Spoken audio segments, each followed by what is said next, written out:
جب بھی مجھے سائیکل پر کہیں جانا ہوتا ہے تو میں سب سے پہلے ان دونوں ٹائروں کی ہوا چیک کر لیتا ہوں۔ اگر سائیکل کی ٹائر میں ہوا کم ہو تو سائیکل چلانا بہت ہی مشکل ہوتا ہے۔ میں سائیکل پر گھاس لینے بازار جا رہا ہوں۔ میری بکریاں بھوکی ہیں، اس لیے میں نے اپنا سائیکل نکالا اور گھر سے نکل پڑا۔ سائیکل کو باہر نکالنا تھا، اس لیے میں نے دروازے کو پورا اوپن کر لیا تاکہ یہ آسانی سے سائیکل باہر نکل سکے۔ اس طرح میں سائیکل کو گلی میں لے آیا اور گلی میں نے کھڑا کر دیا۔ اس کے بعد میں نے دروازے کو تسلی سے بند کیا اور اس کی کنڈی بھی لگا دی۔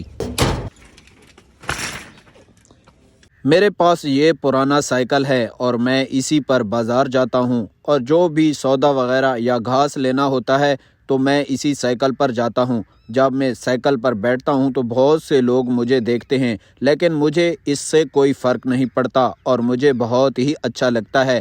لیکن ایک دن ایسا ہوگا کہ میرے پاس اپنی گاڑی ہوگی اور میں بازار اپنی گاڑی پر جایا کروں گا۔ اس وقت میں بہت زیادہ محنت کر رہا ہوں اور انشاءاللہ اسی محنت کی بدولت اللہ پاک مجھے کامیابی دے گا اور میں اپنی گاڑی، گھر، سب چیزیں خریدوں گا۔ سائیکل چلانے سے مجھے بہت زیادہ فائدہ بھی ہوتا ہے، کیونکہ جب آپ سائیکل چلاتے ہیں تو آپ کی ایکسرسائز ہو جاتی ہے، اور جب بھی میرے پاس وقت بہت کم ہوتا ہے یا ورزش کے لیے پراپر جگہ نہیں ہوتی تو میں سائیکل چلا لیتا ہوں۔ اس طرح میری ایکسرسائز ہو جاتی ہے۔ اور اس سائیکل چلانے کا دوسرا سب سے بڑا فائدہ یہ ہے کہ اس میں پیٹرول نہیں ڈالنا پڑتا۔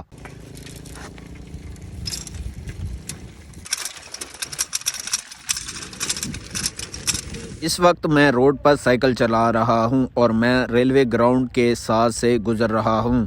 سردی بہت ہے لیکن روڈ پر بہت زیادہ رونق ہے، یہاں پر ٹریفک بھی ہے اور لوگ اپنے اپنے کاموں میں مصروف ہیں۔ اس آدمی کو دیکھیں، یہ لکڑیاں خریدنے آیا ہے تاکہ آگ جلا کر سردی کا مزہ لے سکے۔ اس روڈ کے ساتھ لکڑیوں کے بہت زیادہ اسٹال ہیں جہاں سے آپ لکڑیاں خرید سکتے ہیں۔ اس کے ساتھ ساتھ یہ روڈ آپ کو مین بازار میں لے جاتا ہے۔ میں نے اپنی بکریوں کے لیے چارہ ان دکانوں سے لینا ہے، لیکن ابھی میں آگے جاؤں گا کیونکہ میں نے دوسرے کام بھی کرنے ہیں۔ اب میری انٹری مین بازار میں ہونے والی ہے۔ میرے رائٹ ہینڈ پر یہاں پر فرنیچر کا بازار ہے جہاں پر آپ فرنیچر کی چیزیں لے سکتے ہیں۔ اس کے ساتھ ساتھ روڈ پر بہت سے لوگ بھی موجود ہیں اور میرے لیے یہاں پر سائیکل چلانا بہت مشکل ہے کیونکہ میرا سائیکل پرانا ہے اور اس کی دونوں بریکیں نہیں ہیں۔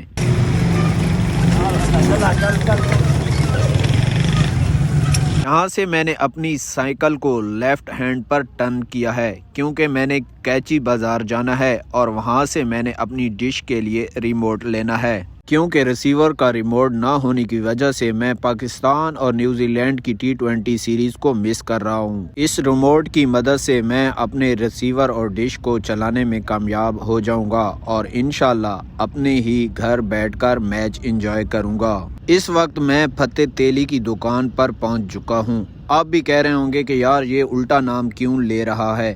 نہیں بھائی، میں الٹا نام اس کا نہیں لے رہا، لیکن یہ مشہور ہے فتح تیلی کے نام سے۔ میں نے سب سے پہلے اپنے ریسیور کا پرانا ریموٹ اسے تھمایا کہ یار اسے چیک کر دیں یہ ریموٹ کیوں کام نہیں کر رہا۔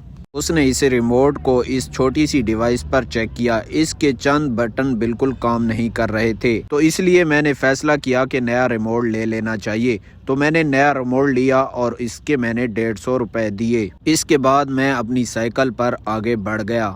تو میں جا رہا تھا تو میرا کزن کھڑا تھا، ارشد رحمان۔ اس نے مجھے بلا لیا کہ یار تھوڑی بہت گپ شپ ہمارے ساتھ بھی لگا لو۔ اس نے مجھے سردی میں دیکھ کر فوراً چائے کا آرڈر کیا اور میں نے وہاں پر چائے پی۔ اپنے کزن کے ساتھ گپ شپ کے بعد میں نے فیصلہ کیا کہ اب مجھے جانا چاہیے۔ رستے پر میں نے ایک شاپ دیکھی جہاں پر کوئلہ سیل کیا جا رہا تھا اور بہت زیادہ کوئلہ تھا، اتنا کوئلہ تھا کہ سڑک بھی کالی ہو چکی تھی۔ تھوڑا سا آگے جانے پر مجھے گھاس والی دکان نظر آنے لگی اور میں نے جا کر وہاں پر اپنی سائیکل کو روک لیا۔ میں نے اپنی گھاس والی بوری سائیکل سے اتار کر دکاندار کو دے دی اور اس سے چارے کا ریٹ پوچھا تو اس نے کہا 600 روپے من ہے۔ سردی زیادہ ہونے کی وجہ سے گھاس کا ریٹ بہت زیادہ بڑھ چکا ہے۔